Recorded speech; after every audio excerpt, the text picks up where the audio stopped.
우리 다 함께 사도신경으로 신앙 고백하심으로 화요일 새벽 기도회를 하나님께 올려드리겠습니다.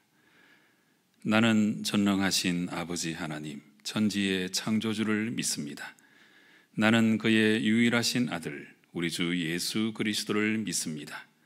그는 성령으로 잉태되어 동정녀 마리아에게서 나시고 본디오 빌라도에게 고난을 받아 십자가에 못 박혀 죽으시고 장사된 지 사흘 만에 죽은 자 가운데서 다시 살아나셨으며 하늘에 오르시어 전능하신 아버지 하나님 우편에 앉아 계시다가 거기로부터 살아있는 자와 죽은 자를 심판하러 오십니다.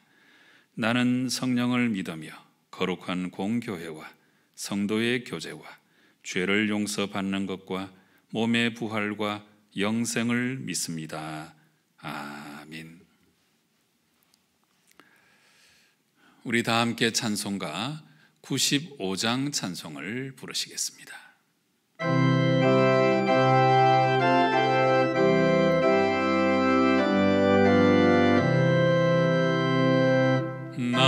나의 기쁨 나의 소망 되시며 나의 생명이 되신 주 밤낮 불러서 찬송을 드려도 늘 나신 마음 뿐일세. 나의 사모하는 선한 목자는 어느 꽃다운 동산에 양의 무리와 늘 함께 가셔서 기쁨을 함께 하실까.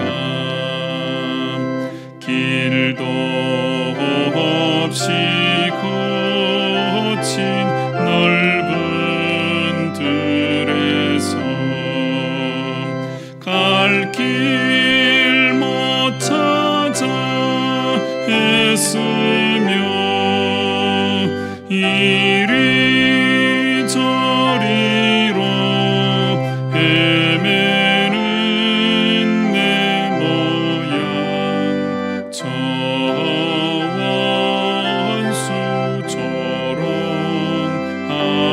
원수조롱하도다. 주의 자비롭고 화평한 얼굴 모든 천사도 반기며 주의 놀라운 진리의 말씀에 천지가 화답하도다. 나의 진정 사모하는 예수님 음성조차도 반갑고 나의 생명과 나의 참 소망은 오직 주 예수 뿐일세.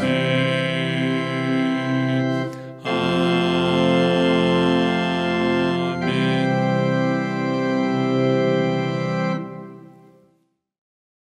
오늘 우리에게 주시는 하나님 말씀은 마태복음 4장 12절 말씀부터 마지막 25절까지의 말씀입니다. 각 처소에서 함께 읽으시기 바랍니다. 예수께서 요한이 잡혔음을 들으시고 갈릴리로 물러가셨다가 나사렛을 떠나 스불론과 납달리 지경 해변에 있는 가버나움에 가서 사시니 이는 선지자 이사야를 통하여 하신 말씀을 이루려 하심이라. 일러서되 스불론 땅과 납달리 땅과 요단강 저편 해변길과 이방의 갈릴리여, 흑암에 앉은 백성이 큰 빛을 보았고 사망의 땅과 그늘에 앉은 자들에게 빛이 빛이었도다 하였느니라. 이때부터 예수께서 비로소 전파하여 이르시되 회개하라, 천국이 가까이 왔느니라 하시더라. 갈릴리 해변에 다니시다가 두 형제 곧 베드로라 하는 시몬과 그의 형제 안드레가 바다에 그물 던지는 것을 보시니 그들은 어부라. 말씀하시되 나를 따라오라, 내가 너희를 사람을 낚는 어부가 되게 하리라 하시니 그들이 곧 그물을 버려두고 예수를 따르니라.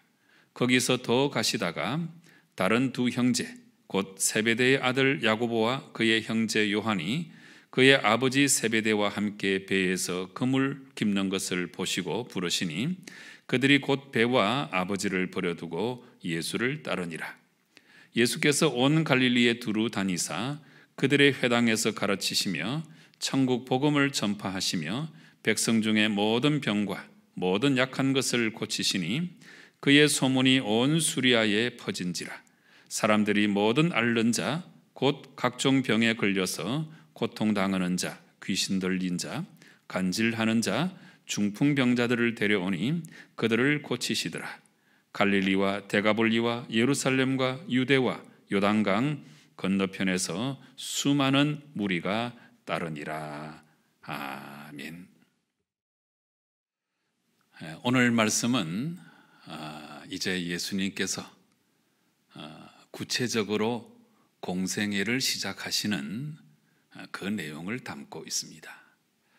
어제 말씀에서 예수님께서 이제 공생애를 시작하시니까 악한 마귀 사탄이 즉각 찾아와서 예수님을 시험했지요.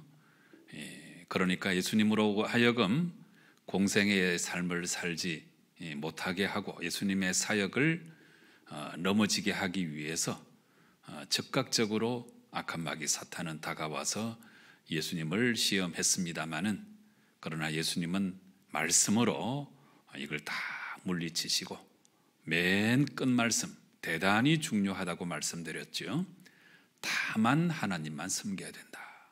2등, 3등보다 더 나은 1등이 아니고 다만 하나님을 섬겨야 된다.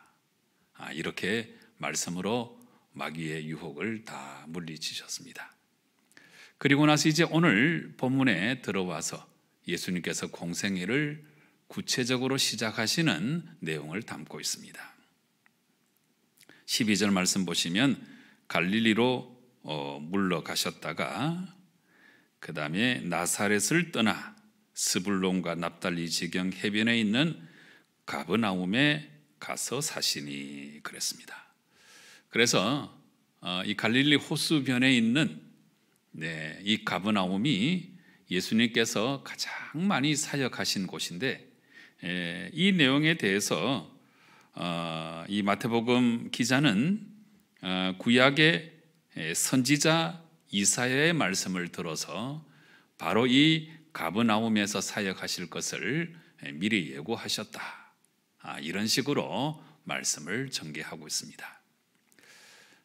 여러분, 이 사복음서 가운데서도 이 마태복음은 구약의 구절을 가장 많이 인용한 책입니다. 사실 학자들 간에는 마가복음이 훨씬 더 먼저 기록됐는데 이제 마태복음이 신약 성경의 맨 앞에 나와 있는 것은 이 마태복음의 수신자는 유대인이거든요. 그래서 구약을 너무나 잘 알고 있는 유대인들에게 선포된 말씀이기 때문에, 내용적으로 말씀을 드리면 구약에서 그토록 예고했던 그분, 그 메시아가 우리 가운데 오셨는데 그분이 바로 예수님이시다. 이걸 증거하는 책이 마태복음이기 때문에 마가복음보다 더 뒤에 기록되었습니다마는 구약과의 연결을 위해서 이 마태복음이 신약의 첫 번째 책이 된 것입니다. 그래서 어느 책들보다 마태복음은 구약의 구절들을 많이 인용하고 있다 하는 것입니다. 그래서 예수님께서 공생애를 시작하시면서 가버나움을 중심으로 사역하셨다 하는 것에 대해서도 구약의 말씀을 인용해서 이렇게 설명을 하고 있는 것입니다. 그리고 이제 이 문단에서 참 중요한 말씀은 17절 말씀이죠. 이때부터 예수께서 비로소 전파하여 이르시되 회개하라 천국이 가까이 왔느니라 이렇게 말씀을 하고 계십니다. 이걸 가리켜서 예수님 공생애의 초성 첫 말씀이다 이렇게 이름을 붙여놓고 있는데요. 그런데 예수님 공생의 그 초성의 내용이 뭐냐? 회개하라는 말씀이에요. 회개하라. 그래서 지금 너희들이 걸어가고 있는 그 인생길에서 돌이켜서 하나님이 원하시고 기뻐하시는 길이 뭔지 그 길을 찾아서 그 길로 나아가야 된다. 이게 이제 바로 회개인 거죠. 그래서 회심은 평생에 한 번 한다고 할지라도 회개는 우리 평생에 하는 거예요. 끊임없이 나의 삶을 수정하고 하나님께로 돌아가고 삶의 방향을 돌이키고 내 잘못된 것을 끄집어내고 하나님 말씀으로 채우고 이런 회개의 작업은 우리가 평생에 우리가 예수님을 믿는 동안에 계속 해야 될 일인데 그래서 예수님의 초성이 회개하라 이 말씀이라고 하는 것은 대단히 중요한 의미를 품고 있다 하는 것입니다. 예수님의 초성이기도 하고 회개하라고 하는 이 말씀은 또 예수님보다 먼저 와서 예수님의 길을 예비했던 세례 요한의 초성이기도 합니다. 그만큼 이 회개한다고 하는 것 지금 걸어가고 있는 인생길을 돌이켜서 하나님의 길로 돌아선다고 하는 것은 대단히 중요한 신앙적 내용이 아닐 수 없습니다. 어쩌면 우리 구미교회가 올해부터 감당하려고 하는 성경 153 올람 운동도 바로 이 회개하라고 하는 예수님의 초성과 아주 밀접한 연관이 있다고 할 수 있죠. 세상 길로 걸어가지 말고 인간적인 길로 걸어가지 말고 세속의 길을 따라가지 말고 올람 예적 길로 돌아와라. 그래서 그 예적 길을 따라 살아갈 때 우리에게 평강이 있고 영원으로 이어진다 하는 이 운동이니까 이게 오늘 예수님의 초성과 또 우리 구미교회 성경 153 올람 운동이 아주 기가 막히게 조화를 이루고 있다. 이렇게 이해할 수도 있는 것입니다. 그 다음 문단 18절 말씀부터 22절까지 말씀은 예수님께서 공생애를 시작하시면서 제자들을 부르시는 장면을 우리에게 알려주고 있습니다. 그래서 가장 먼저는 시몬과 안드레, 베드로와 안드레를 부르시고 그 다음에 이제 이어서 세베대의 아들들 야고보와 요한을 부르시고 그래서 예수님께서 공생애를 시작하시면서 처음 부르신 네 제자의 모습이 기록되어 있습니다. 예수님께서는 공생애를 시작하시면서 혼자 사역하시는 것이 아니고 또 예수님 사역하시다가 십자가에 달려 돌아가시고 나면 이 일을 이어받아서 또 전파해야 될 사람들이 필요하니까 이 모든 것을 다 내다보시고 예수님께서는 제자들을 불러서 하나님의 뜻을 알려주고 예수님께서 이 땅에서 행하시려고 했던 그 일의 의미를 다 알려주고 그래서 그 제자들과 더불어 사역을 하셨다 하는 것입니다. 그런데 이 대목에서 참 중요한 것은 예수님께서 제자들을 부르실 때 이 모양 저 모양으로 공부도 많이 하고 다 갖추고 있고 부자고 학식이 뛰어나고 이런 사람들을 부르신 것이 아니고 아주 갈릴리 바닷가에서 고기 잡는 평범한 사람들을 부르셔서 이 하나님의 일을 함께 감당해 나가시기를 원하셨다 하는 것입니다. 그렇습니다. 우리도 하나님 손에 붙들리게 되면 하나님의 위대한 일들을 감당할 수가 있게 되는 것입니다. 그리고 예수님께서 이 제자들을 부르실 때 하신 말씀이 또 중요한데, 나를 따라오라, 내가 너희들을 사람을 낚는 어부가 되게 하겠다, 이 말씀을 하셨잖아요. 네, 사람을 낚는 어부. 네, 너무너무 귀한 표현이 아닐 수 없습니다. 네, 우리가 이 세상을 살아가면서 사람을 낚는 어부의 사명을 감당한다면 이거는 우리 하나님께서 가장 기뻐하시는 일이다, 그렇게 말할 수 있는 것입니다. 네, 여러분도 여러분 각자가 하는 여러 직업들이 있고 행하시는 사업들이 있고 일들이 다 있지만, 그러나 근본적으로 우리는 예수님의 제자가 되어서 사람을 낚는 사명이 우리에게도 있다 하는 사실을 우리가 잘 기억해야 하는 것입니다.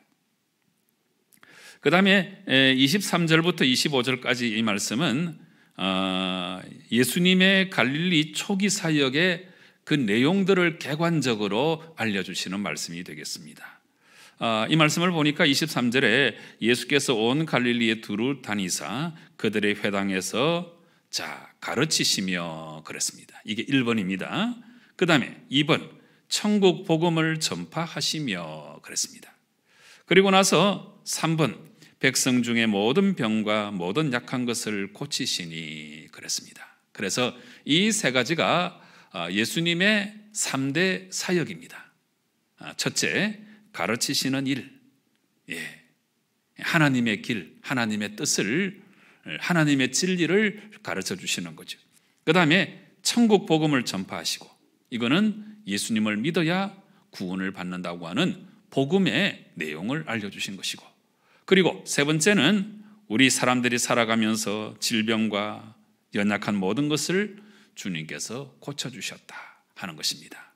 그래서 가르치시고 복음을 전파하시고 고쳐주시는 것, 이게 우리 예수님의 공생의 3대 사역이다, 이렇게 말할 수 있는 것입니다.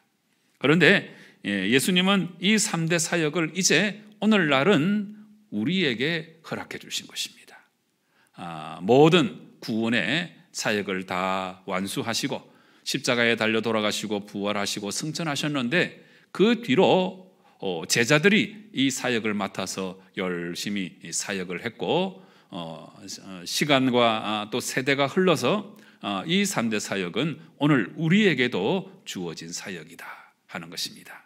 그래서 이웃에게 하나님의 진리를 가르치고, 또 때를 얻든지 못 얻든지 복음을 전파하고, 그리고 우리 가운데 연약한 사람들을 잘 돌보고, 이 모습으로 살아가는 것이 오늘날 우리에게 주어진 사명이다 하는 것입니다. 오늘 세 가지 문단을 우리가 함께 읽었는데요. 네, 첫째 문단에서는 예수님이 공생애를 시작하시면서 말씀하신 초성, 늘 회개하는 모습이 참 중요하고, 두 번째 문단에서는 우리도 사람을 낚는 어부의 사명이 있다, 이걸 인식하시고, 세 번째 문단에서는 가르치고 복음을 전파하고 연약한 이웃을 돌보는 사명이 우리에게도 있다, 이걸 꼭 기억하시고 예수님의 뜻을 따라서 아름다운 삶을 살아가시는 성도 여러분 꼭 되시기를 주님 이름으로 축원합니다. 기도하시겠습니다. 아버지 하나님, 감사합니다. 마태복음을 읽어나가면서 예수님께서 공생애를 이제 시작하시는 장면을 우리가 함께 읽었습니다. 예수님 말씀을 따라서 우리가 늘 자기 자신을 살피고 회개하며 하나님 가까이 나아가는 저희들 되게 도와주시고, 사람을 낚는 어부의 사명을 감당하는 저희들 되게 도와주시고, 이를 위해서 가르치고 복음을 전파하고 연약한 이웃을 잘 돌보는 사명을 우리가 잘 감당해서 하나님의 일에 힘쓰는 저희들 되게 역사하여 주시옵소서. 예수님의 이름으로 기도드리옵나이다. 아멘. 하늘에 계신 우리 아버지, 아버지의 이름을 거룩하게 하시며 아버지의 나라가 오게 하시며 아버지의 뜻이 하늘에서와 같이 땅에서도 이루어지게 하소서. 오늘 우리에게 일용할 양식을 주시고 우리가 우리에게 잘못한 사람을 용서하여 준 것 같이 우리 죄를 용서하여 주시고 우리를 시험에 빠지지 않게 하시고 악에서 구하소서. 나라와 권능과 영광이 영원히 아버지의 것입니다. 아멘. 여러분, 우리는 늘 하나님 말씀에 우리 자신을 비추어서 회개하는 마음으로 믿음의 삶을 살아가야 합니다. 또 사람을 낚는 어부의 사명이 우리에게 있음을 알아야 합니다. 예수님의 가르치시고 복음을 전파하시고 고치시는 사역이 오늘 우리의 사명이 되어 있다는 것도 기억해야 합니다. 이것을 기억하고 예수님의 길을 따라 걸어나가는 나의 믿음의 삶의 모습이 되게 해달라고 간절한 마음으로 기도하시기 바랍니다. 오늘 화요일입니다. 교회 학교와 교육을 위해서 간절한 마음으로 기도하시고요. 우리 교회 학교에서 정말 아름다운 영적인 교육이 이루어지게 도와주시고 또 이 땅의 다음 세대가 하나님 말씀으로 새롭게 이제 무장하는 아름다운 역사가 있게 해달라고 기도하시기 바랍니다. 우리 주위를 돌아보시고 육신의 질병으로 고통 중에 있는 분들 위해서 중보 기도하시고 이어서 여러분 각자의 기도의 제목으로 하나님께 나아가 기도하실 때에 우리 하나님 응답하실 줄로 믿고 우리 간절한 마음으로 기도하시겠습니다. 함께 기도하십시다.